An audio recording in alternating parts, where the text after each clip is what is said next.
அகிலம் எங்கும் உள்ள தமிழ் நேயர்கள் அனைவருக்கும் பரம்பரை ஜோதிடர் உங்கள் மனோ பாலாஜியின் அன்பான வணக்கம்.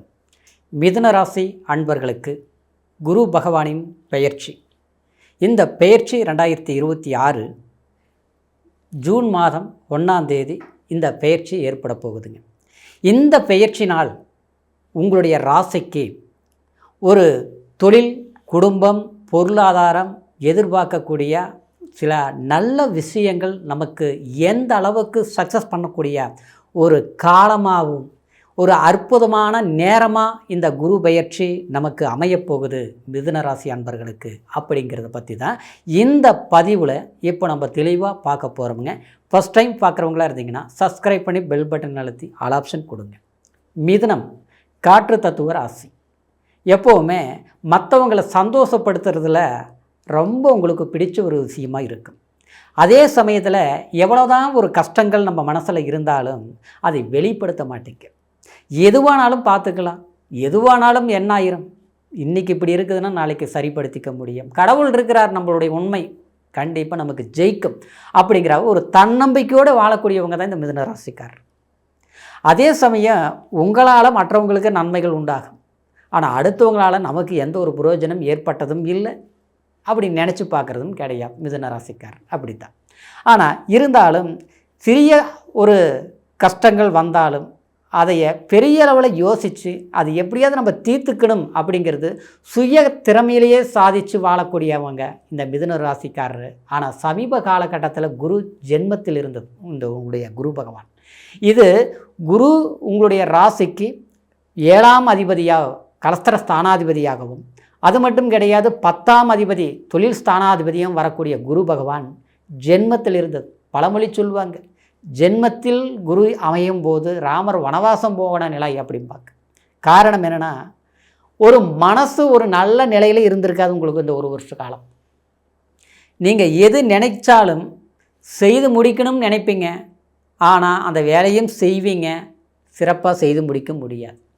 அடுத்தவங்களை ஒருத்தர் எதிர்பார்ப்பீங்க, அவங்க எல்லாம் ஓகேம்பாங்க, ஆனால் கடைசி நேரத்தில் கை விட்ருவாங்க. இன்னொன்று சொல்ல போனோம்னா, இங்கிருந்தால் நல்லா இருக்குமா, அங்கே போனால் நல்லா இருக்குமா அப்படின்னு இடமாற்றங்கள் பண்ணியிருப்பீங்க, ஆனால் புரோஜனம் இல்லாமல் இருந்திருக்கும். சிலருக்கு இடம் மாறுதல் பண்ணி இருந்த நிம்மதி போச்சுங்கிற அளவுக்கு சில இன்னல்களை சந்திச்சிருப்பீங்க. இன்னும் சொல்ல போனோம்னா, அதாவது தசம கேந்திரத்தில், அதாவது சனி பகவான் சஞ்சாரம் பண்ண ஒரு காரணத்தினாலையும், ஏற்கனவே ராகு பாக்கியஸ்தானத்தில் இருந்ததுனாலையும், உங்களுக்கு அது ஜென்ம குருவாகவும் இந்த ஒரு வருஷ காலம் செயல்பட்டதுனாலையும் சிலருக்கு தேவையில்லாத பொருளாதார இழப்பு அப்படிங்கிற ஒரு நிகழ்வுகள் நிச்சயமாக உங்களுக்கு ஏற்பட்டிருக்கு. பொருளாதார விரயம், தடை, பணச்செலவுன்னு சொல்லும் இல்லைங்களா, அந்த பண விரயங்கள் ஆனதுக்கும் மன நிம்மதி கெடுற அளவுக்கு சில சூழ்நிலைகள் உண்டாயிருக்கும். அது மற்றவங்களாலேயே. அப்படின்னா அடுத்தவங்களை நம்பி சில கஷ்டங்களை அனுபவிச்சாச்சு அப்படிங்கிற ஒரு வருத்தம் உங்களுக்கு ஏற்பட்டிருக்கு. இந்த ஒரு நிலையில் இருந்த மிதுன ராசி அன்பர்களுக்கு 2ஆம் பாவகத்துக்கு குரு பகவான் உச்ச பலத்தை அடைய போகிறார். 2ஆம் இடம் தனஸ்தானம், 10ஆம் அதிபதி 2ஆம் இடத்துல, 7ஆம் அதிபதி 2ஆம் இடத்துல. எப்பேற்பட்ட குடும்ப பிரச்சனை இருந்தாலும் அந்த பிரச்சனையை நீங்கள் கண்டிப்பாக இப்போ தீர்த்துக்குவீங்க. போராட்டங்களை சந்திச்சுட்டு இருந்தீங்க பார்த்தீங்களா, மன வருத்தத்தை சந்திச்சுட்டு இருந்த பார்த்தீங்களா, அதுக்கு எல்லாமே ஒரு தீர்வு ஏற்படக்கூடிய ஒரு காலம்தான் 2இல் குரு. தனக்காரகன் தனஸ்தானத்தில் உச்ச பலம். கண்டிப்பாக உங்களுடைய வார்த்தைக்கு ஒரு மதிப்பு கிடைக்கும், உங்களுடைய சொல்லுக்கு ஒரு பவர் உருவாகும், உங்களுடைய திறமைக்கு ஒரு அற்புதமான வேலை அமையும், உங்களுடைய நேர்மைக்கு உண்டான ஒரு மன வாழ்க்கை. எத்தனையோ இடத்துல போய் பார்த்தோம், எத்தனையோ இடத்துல ஒரு வாழ்க்கை அமையுங்கிற அளவுக்கு திருமண பந்தத்தை ஏற்படக்கூடிய அளவுக்கு கை கெட்டுச்சு, வாய் கெட்டல. நாம் ஒரு பொண்ணை பார்த்தாலும் அந்த பொண்ணுக்கு வேறு பக்கம் கல்யாணம் ஆகும், ஆனால் நாம் பார்த்ததுக்கு ஆக மாட்டேங்குது. சிலருக்கெல்லாம் பார்த்தோம்னா முதல் வாழ்க்கை முடிஞ்சு ஏப்பா நமக்கு கல்யாணம் நடந்தது, டைவர்ஸ் வரைக்கும் போயிடுச்சு. போராட்டமான வாழ்க்கை போய் வாழ்ந்துட்டு இருக்கிறோம். அடுத்த வாழ்க்கை எதிர்பார்த்துட்டு இருக்கிறோம், ஏதாவது நடக்குமா, ஏதாவது ஒன்று கிடைக்குமா, நல்ல வாய்ப்புகள் ஏற்படக்கூடிய ஒரு சூழ்நிலை உருவாகுமா, அப்படியே வர்ற மாதிரி இருக்குது, ஆனால் விரும்பி வர மாதிரி இருக்குது. நாம் விரும்பும்போது அது விலகி போகுது.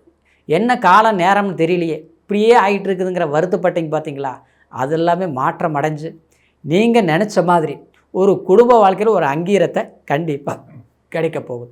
ஒரு வாழ்க்கையில், இரு வாழ்க்கையில், 3 வாழ்க்கையில் பாதிக்கப்பட்டிருந்தாலும் சிறப்பான வாழ்க்கை அமையக்கூடிய ஒரு காலம் நேரம்தான் இந்த குரு பகவான் 2ஆம் இடத்துல உச்ச பலம்.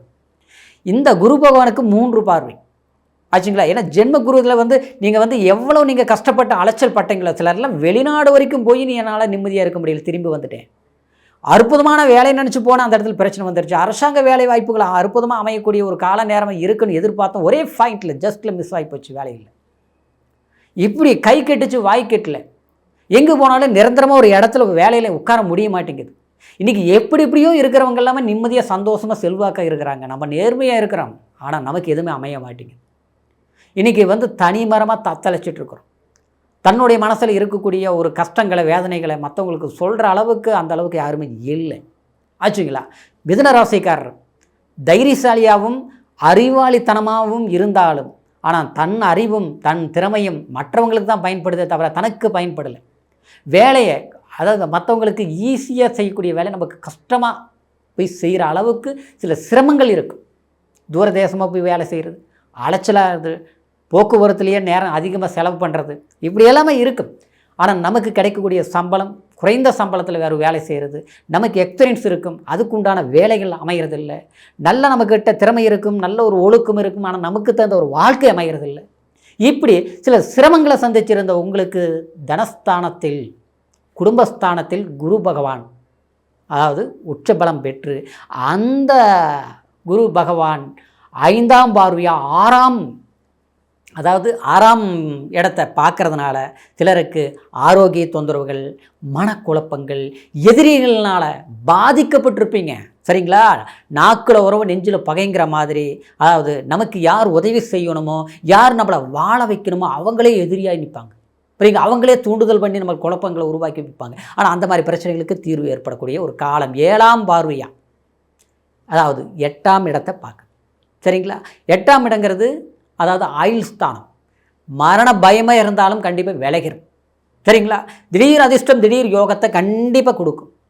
பிரச்சனை, கடன் பிரச்சனை, வம்பு வழக்கு, கோர்ட்டு சிக்கல் ஆச்சுங்களா, எல்லாம் நம்மளுடைய சொத்து நாம் அனுபவிக்க முடியாத இடைஞ்சல்கள் எல்லாத்துக்கும் ஒரு தீர்வு ஏற்படக்கூடிய ஒரு வாய்ப்பு. அது மட்டும் கிடையாது. குருவுக்கு 9ஆம் பார்வையாக உங்களுடைய ஜென்மாதிபதி ஸ்தான பிரகாரம் சில யோகங்கள் உங்களுக்கு உருவாக்கக்கூடிய பலத்தை நிச்சயமாக உண்டாக்கும். ஏன்னா 10ஆம் இடத்தை பார்க்குது 9ஆம் பார்வையாக, தொழில் ஸ்தானம். சரிங்களா. அப்போது தொழில் பிரச்சனை முடியும், பணவரவு அதிகரிக்கும். அதாவது சிலருக்கு திருமணமாகி புத்திரபாகியம், குழந்தை பாகியம் இல்லாமல் இருக்குது பாருங்களா. எத்தனையோ கோயில் போகிறோம், எத்தனையோ சாமி கும்பிடுறோம், கடவுள் நமக்கு ஒரு வாய்ப்பு கொடுக்கலையே. எதிர்பார்க்கக்கூடிய ஒரு திருப்தி நமக்கு எங்கே போனாலும் ஒரு கேள்வி கேட்கும்போது புத்திரபாகியம் இல்லையா, குழந்தை இல்லையான்னு சொல்லும்போது வருத்தமாக இருக்குது. இதனால் சில விஷயங்களுக்கு போகிறதுக்கே முடியாமல் தத்தளிச்சிட்டு இருக்கிற பாருங்களா, அவங்களுக்கு சந்தான பலம் அப்படின்னா புத்திர பாக்கியம் கண்டிப்பாக கைகூடி வரும். குழந்தைங்கள் அடிக்கடி உடம்பு சரியில்லாமல் போகுது, மருத்துவ செலவு, மாதம் கண்ட கரண்ட் பில் கட்டுறோம் இல்லையோ, விரைய செலவுகள், தண்ட செலவுகள் பண்ணிகிட்டே இருக்கிறோம். அந்த மாதிரி செலவுகள் கண்டிப்பாக குறையும். மனசில் ஒரு தன்னம்பிக்கை மட்டும் இல்லைங்க, ஒரு சந்தோஷம் ஏற்படக்கூடிய வாய்ப்புகள் மிதுனராசி அன்பர்களுக்கு சிறப்பான ஒரு மாற்றத்தை கண்டிப்பாக ஏற்படுத்தும். நீங்கள் கவலைகளை மறந்து இனி வரக்கூடிய காலம் நமக்கு சாதகமாக இருக்குது, நம்ம ஜெயிச்சு காட்டுவோம், கடவுள் நமக்கு ஒரு வாய்ப்பு கொடுத்துட்டாரு அப்படின்னு நினச்சி ஜூன் மாதம் 1ஆம் தேதியிலிருந்து கண்டிப்பாக முயற்சிகள் எடுங்க, சக்ஸஸ் பண்ணிடுவீங்க. மிதுனராசி அன்பர்கள் நல்லவர்கள், கண்டிப்பாக அன்பானவர்கள். ஆனால் மனசளவிலையும் வாழ்க்கையில் சில போராட்டங்களையும் கடந்து மீண்டு வர முடியுமான்னு நினச்சி வேதனைப்பட்ட உங்களுக்கு எல்லாத்துக்கும் குருவருள் திருவருளுங்கிற மாதிரி ஒரு அற்புதமான வாய்ப்பை கொடுத்துட்டார்.